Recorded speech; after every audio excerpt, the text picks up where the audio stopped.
ሌላው እንግዲህ የእድገት ደረጃ ሆኖ የምናገኘው ባለፈው የህፃንነትን ነው ያየነው። አሁን ደግሞ የጉልምስና እናንተ ጎበዛስት ብሎ ደግሞ ዮሐንስ የጠቀሳቸው ደግሞ ጎልማሶች ጎበዛስት ብሎ ያላቸው ደግሞ የእድገት ደረጃ አለ እና እነዚህ ጎበዛስት ተብሎ በዚህ ክፍል የተጠቀሱት እንግዲህ የወጣትነት ስቴፕን ያሳያል። አለም ጠንካሮች የሆኑ የሰይጣንን ውጊያ መቋቋም የሚደፍሩ አይደለ እና እዛ ቦታ ላይ የእግዚአብሔር ቃል በእናንተ ስለሚኖር ክፉን ስላሸነፋችሁ ብሎ ይላቸዋል። ኢየሱስ ክርስቶስ ጌታ ነው እና በወጣትነት ላይ ኤነርጄቲክ የሆነ አይደለ የተነቃቃ እና ሁሉን ነገር በቃ ለማድረግ ፓወርፉል የሆነበት ጊዜ ማለት ነው እና ብዙ የማስተዋል ሙሉአት የማይታይበት ግን ስሜታዊነት በጣም ጎልቶ የሚታይበት ኢነርጂ በጣም ጎልቶ የሚታይበት እና ያንንም ይሄንንም ራስን ፈልጎ ለማግኘት የሚደረግ የሩጫ ታይም ነው ይሄ ጊዜ። ግን ከህፃንነት ደግሞ የተሻለ የእድገት ደረጃ እና በመንፈሳዊ ህይወትም እንደዚሁ ነው እና ሰው ዳግም ከተወለዱ በኋላ ከህፃንነት ደግሞ ወደ ወጣትነት ወደ ጎበዛስትነት ስታይፕ ደግሞ ሲመጣ በቃ ይሄ ሊትል ኖሌጆችን ይዞ በቃ ሁሉን የሚያቅ የሚመስልበት ጊዜ ያንንም ይህንንም እችላለሁ ነው በቃ አለም ወጣትነት አልችልም ብሎ የሚለው ነገር የለም። አዘ ሴም ታይም ደግሞ የኮንፊውዥን ጊዜ ራስን የማግኘት ጊዜ ምንድነው ማነኝ ምንድነው መሆነው ነገስ የሚሉ ጥያቄዎች ደግሞ የሚመጡበት እና በአጠቃላይ የስሜት መደበላለቆች መዋዠቆችም የሚታዩበት ጊዜ ነው። ግን ከህፃንነት ደግሞ የተሻለ ስቴፕ ነው። ልክ እንዴት ነው አሁን ዮሴፍ ወጣት ነበረ። በወጣት ጊዜ ኃጢአት ግብዣ ቀረበለት፣ ኖ አለ፣ ኃጢአትን እምቢ አለ እና በእግዚአብሔር ፊት ኃጢአትን አልሰራም ብሎ አቋም ወሰደ። ይሉኝታ አልያዘው እና ወጣትነት ጎልማሳነት ይሄ ጎበዛስትነት ምንድነው ድፍረት አለው ጥሩ ነው እና ነገር ግን ደግሞ ብስለት ይጎለዋል፣ ማቹሪቲ ይጎለዋል።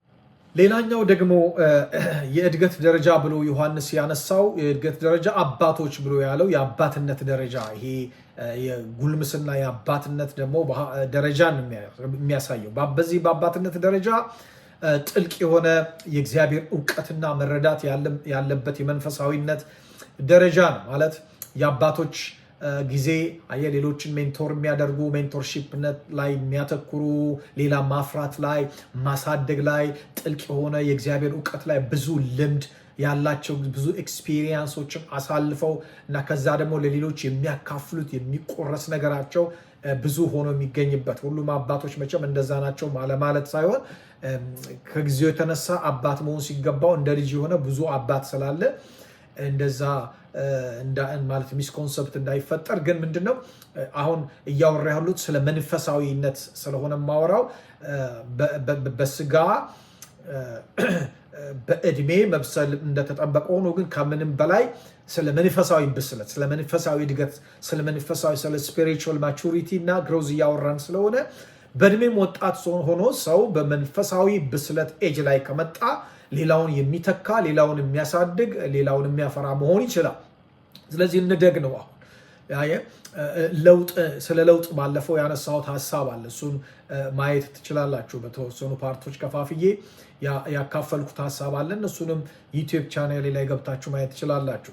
እና በዚህም ክፍል ላይ ለማለት የምፈልገው እድገት ያስፈልጋል እና በአባትነት ሌቭል የሆነ መንፈሳዊ እድገት ሲመጣ ጥልቅ የሆነ የእግዚአብሔርን ነገር የማወቅ የመረዳት የእግዚአብሔርን ዓለም የማንበብ ችሎታችን ከፍ ያለ ላቅ ያለ ይሆናል። ከዛ ደግሞ ሌሎችን የማሳደግ ሌሎችን የማፍራት እኔ ብቻ ልታይ እኔ ብቻ ቦታውን ሊያዘው እኔ ብቻ ከሚል ይወጣል። ወደ አባትነት ሌቭል ሰው ሲመጣ በስጋ እንኳን ስንወልድ አባት ስንሆን ሳትወልድ ብላ ምናምን ይባላል ከና አባባሉ ሲወለድ ይበላል አይበላም ለማለት አይደለም። ግን ምን ለማለት ነው?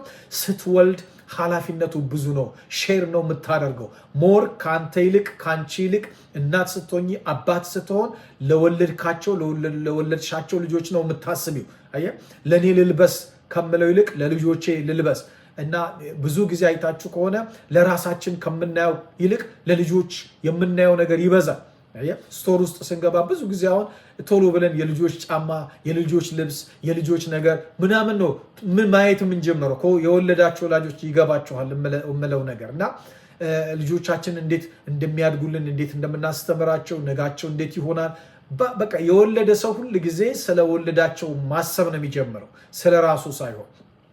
ሰው መንፈሳዊ አባትነት መንፈሳዊ ማቹሪቲ ውስጥ መንፈሳዊ ጉልምስና ውስጥ ያደገ አማኝ ስንሆን ደግሞ ከራሳችን ይልቅ ለሌላው መኖር፣ ከራሳችን ይልቅ ለሌላው ማሰብ፣ ከኔ ይልቅ የሚል እሳቤ ይገነግናል፣ ይዳብራል፣ ይጠነክራል ማለት ነው። ፕራይዝ ጋድ። ስለዚህ እነዚህ የእድገት ደረጃዎች ናቸው። በእነዚህ የእድገት ደረጃዎች ውስጥ ራሳችንን እያየን ማሳደግና ወደ እድገት ከፍ ማለት እንደሚጠበቅብን ነው ይህ ክፍል የሚያሳየን። እንግዲህ የመንፈሳዊ እድገት መገለጫ የሆኑ እንደው የተወሰኑ ነገሮችን ልጠቁም። እነዚህ ብቻ ናቸው ሳይሆን እንዳልኳችሁ በዚህ በመንፈሳዊ እድገት ቶፒክ ላይ ብዙ መጽሐፍን የተጻፈው ብዙ ስብከቶች፣ ብዙ ትምህርቶች፣ ብዙ ታላላቅ የእግዚአብሔር ሰዎች፣ መጋቢዎች፣ አስተማሪዎች በዚህ ኢሹ ላይ ብዙ ያስተማሩ አሉ።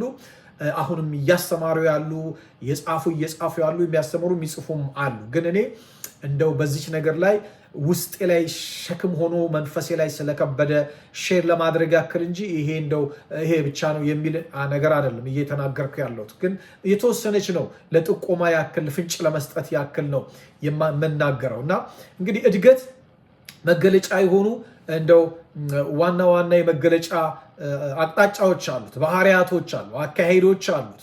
እና ከነዛ መካከል ለምሳሌ አንዱ የምንመለከተው አንድ ሰው መንፈሳዊ እድገት ውስጥ መሆኑን የምናይበት እና ማደጉን በዛ ነው ይሄ እኮ አድጓል ብሎ ለመናገር መገለጫ የሚሆነን የመንፈስ ፍሬ ነው። ፍሬ ማፍራት፣ ፍሬ ሊታይበት ይገባል። ፍሬ የሌለው ነገር አደገ ልንል አንችልም። ገላትያ ምዕራፍ 5 ቁጥር 22 ላይ ሐዋርያው ጳውሎስ ስለ ፍሬ ነግሮናል። ስናድግ ልናፈራቸው የሚገባ ወይንም ደግሞ በአንድ አማኝ ህይወት ውስጥ እነዚህ ፍሬዎች መምጣት አለባቸው። አድጓል ብሎ ለማለት ወይም በእድገት ሂደት ውስጥ ካለ መታየት አለባቸው ነው። ሰው ምን ይላል? የመንፈስ ፍሬ ግን ፍቅር፣ ደስታ፣ ሰላም፣ ትዕግስት፣ ቸርነት፣ በጎነት፣ እምነት፣ የዋሃት፣ ራስን መግዛት ነው ብሎ በዚህ ክፍል የጠቆማቸው ፍሬዎች አሉ። እነዚህ እንግዲህ የመንፈስ ፍሬ የተባሉ በእኛ ውስጥ ዳግም ስንወለድ ከእግዚአብሔር የተካፈልነው ህይወት ነው። ውስጣችን ያለ ኮንቴንት የተደረግነው እኛ በጥረታችን በልፋታችን የምናመጣቸው ሳይሆኑ ኦልሬዲ ዘሩ ስናምን ከእግዚአብሔር ተወልዳቸዋል፣ ዘሩ በእናንተ ይኖራልና እንደሚለን ዮሐንስ፣ ልክ እንደዛ ያ ዘር ውስጣችን አለ። ያን ዘር ነው የምናፈራው። ዘር ሳይኖር ፍሬ ሊኖር አይችልም። ፍሬ ከዘሩ ውስጥ ነው የሚመጣው። ስለዚህ ፍሬ ሁል ጊዜ እድገትን የሚያሳይ ነው፣ ማደጋችን የሚያረጋግጥ ነው።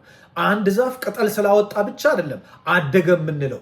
እድገቱ በፍሬ መገለጥ አለበት። ፍሬ ሲያፈራ ነው ይሄ ነገር አደገ የምንለው። ዳግም ስለተወለድንና ጌታን ስለተቀበልን ብቻ አድገናል ማለት አይደለም። ፍሬ ሊታይ ይገባል። የተለያየ ጥቅስ ስላወቅን አድገናል ማለት አይደለም። ፍሬ ያስፈልጋል። ያ ነገር በፍሬ በኑሮ በላይፍ ስታይል በኮንዳክቶቻችን ሁሉ ላይ መታየት መቻል አለበት። ስለ እድገት ስናወራ ስለ ፍሬም ነው አዘሲም ታይም የምናወራው። እና ዘርዝሯቸዋል። እነዚህ ፍቅር ብለዋል። ፍቅር አጋፔ የሆነ መለኮታዊ የሆነ እግዚአብሔራዊ የሆነ ፍቅር አለ። ስሜት ሳይሆን ውሳኔ የሆነ ፍቅር ስሜት አይደለም። መቼም በግሪኩ የተጠቀሱ ወደ 4 አይነት ፍቅርን ገላጭ የሆኑ ወደ 8-9 ናቸው በእርግጥ የሚነሱት ሀሳቦች። ግን ከዛ ውስጥ በዋናነት እነዚህ 4ቱ ይጠቀሳሉ። ከነዛ ውስጥ ደግሞ ሞር የመንፈስ ፍሬ የተባለው አጋፔ የምንለው የእግዚአብሔር አይነት ፍቅር ማለት ነው። እግዚአብሔር ዳግም ስንወለድ ውስጣችን ያፈሰሰው የእሱ አይነት ፍቅር፣ የእሱ አይነት የእግዚአብሔር አይነት ፍቅር ስሜት አይደለም። የእግዚአብሔር አይነት ፍቅር ከስሜት ያለፈ ነው፣ ውሳኔ ነው። ጠላትን መውደድ የሚያስችል የእድገት ከፍተኛ ጥበብ ሃየር ሌቭል ነው፣ ሃየር ስቴጅ። ጠላትን መውደድ የሚያስችል የካደን መቀበል የሚያስችል አላውቆም ብሎ የካደውን ጴጥሮስን ትተውት የሸሹትን ሁሉ እንደገና የሚቀበል መልሶ ለኃላፊነት እንደገና ኃይል ሰጥቶ አስታጥቆ የሚሾው መንፈሳዊ እድገት በጣም ወገኖች ወሳኝ ነገር ነው። በዚህ ዘመን እኮ ትንሽ ካስቀየመን አይደለም እንደው እንደሚያስቀይመን ካሰብን ወይንም ደግሞ አለ አይደለም ከፈራ ነውና ብላክ ሊስት ውስጥ ከመዘገብ ነው እንደዚህ ሊያደርገኝ ይችላል ብለን ያሰብነው እንኳን ካለ ሪጀክት ነው የምናደርገው። ብዙ አይነት ተንኮል ነው የምናካሄደው በዚህ ዘመን አይደለም። ነገር ግን እውነተኛ ስናድግ እነዚህ ፍሬዎች ልናሳይ ይገባናል ሲባል ፍቅር ማፍራት አለበት። ፍቅር ደግሞ የትኛው አጋፔ የሆነው ጠላትን እንኳን የሚወድ የጎዳውን እንኳን መልሶ ተቀብሎ እንደገና ሰው የሚያደርግ ማለት ነው እና መንፈሳዊ እድገት በፍሬ ነው የሚገለጠው። ስለዚህ ፍቅር ልናፈራ ይገባናል። ትዕግስትን ልናፈራ ይገባል። አየህ እነዚህን ነገሮች እያንዳንዳቸውን እየዘረዘርን እየተነተንን ትርጓሜያቸውን ይዘን ነገረ መለኮታዊ ትንታኔያቸውን ሁሉ ይዘን ግራማቲካል የሆነ ዴፊኒሽናቸውን ሁሉ ይዘን ብንዘረዝራቸው በጣም ሰፊ ጊዜ የሚፈልግ ነው።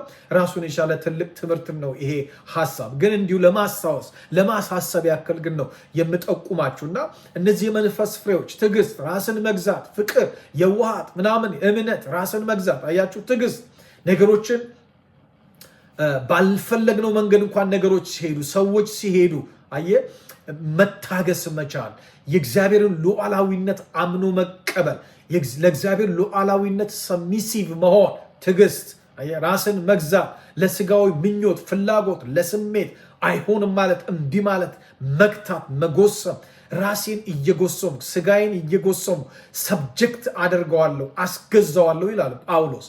አያችሁ። ስለዚህ ይሄ የማቹሪቲ ስቴጅ ላይ ስንመጣ በፍሬ ነው የሚታየው እና ትዕግስት ያልነበረን ሰዎች አሁን ወደ መታገስ እንመጣለን። ችኩሎች የነበርን ሰዎች ወደ መረጋጋት እንመጣለን። ፍሬያችን ይታያልና ከሌኮ ተለወጠ፣ ከሌኮ አደገ እንላለን። ፍሬውን አይተን ነው እንደዚህ የምንለው እንጂ ስብከቱን፣ ትምህርቱን፣ መዝሙሩን፣ ዜማውን፣ ቅላጼውን፣ ቅኔውን፣ ቃናውን አይተን አይደለም። በጣም የመቀለጽ እና የቃና የቅኔ ችሎታ ያላቸው ነገር ግን በኑሮ ላይ ስንመዝናቸው ግን ገለባ የሚሆኑ ብዙ ዘማሪዎች አሉ። በዛው ልክ ደግሞ ራሳቸውን ያሳደጉና በጣም ከቅኔና ከቃናቸው ባለፈ ህይወታቸውም እንደዛው መዝሙር የሆነ ዘማሪዎች አሉን። ከስብከታቸው ከተከሸነ ቋንቋና ቃላት ምንድነው እሱ በተከሸነና በማሩ የቅኔና የቃላት ውበት የተቀነበበ ስብከት ትምህርት የሚያቀርቡ አስተማሪዎች፣ ሰባኪዎች፣ ፓስተሮች፣ የተለያዩ የእግዚአብሔር ቃል መጋቢዎች እንዳሉ ህይወታቸው ግን እንደዛ እንደሚናገሩት ቃል እንደሚያስተምሩት የተዋበ የተከሸነ የተቀናበረ ትምህርትና ስብከት ያልሆነ ከሚሰብኩት ከሚያስተምሩት ጋር ኮምፕሊትሊ የተቃረነ አጌንስት የሆነ ካራክተር ደግሞ ያላቸው በጸጋቸው ተማርከን ቀርበናቸው በካራክተራቸው ደግሞ ተወግተን ደግሞ የምንርቃቸው ብዙ አገልጋዮች አሉ እያየን ያለነው። በዛው ልክ ደግሞ ከንግግራቸው በንግግራቸው ተመስጠንና ተማርከን የቀረብናቸው ላይፋቸው ከንግግራቸው በልጦ በጣም ደግሞ የሚማርኩን ደግሞ አገልጋዮችም ደግሞ አሉ። ክብር ለእግዚአብሔር ይሁን።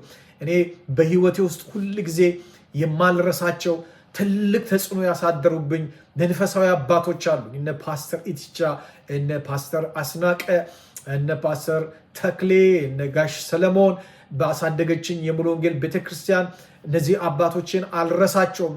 ሻለቃ አለሙ የቤተክርስቲያን ሽማግሌ የነበሩ አገልጋዮችና በጣም ያኔኛ በወጣትነት በነበርንበት ጊዜ የሚመክሩን የሚሸከሙን ነበሩ።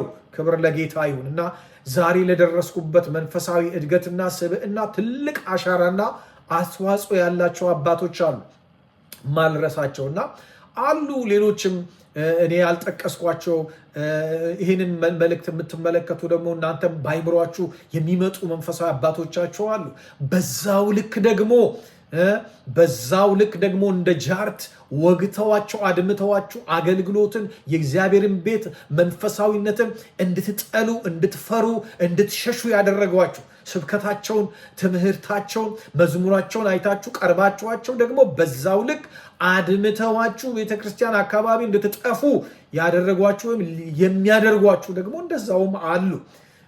ስለዚህ እኔ ዛሬ ራሳችንን እንድናይና በጤነኛ መንገድ ራሳችንን እንድናሳድግ ለማሳሰብ ነው ይሄን ነገር የምናገረውና ለስጋዊ ምኞቶቻቸው ፍላጎቶቻቸው እምቢ አሉ የጨከኑ አባቶች ደግሞ መንፈሳዊ እድገት ያላቸው ፍሬያቸው የሚማርክ ደግሞ አሉ።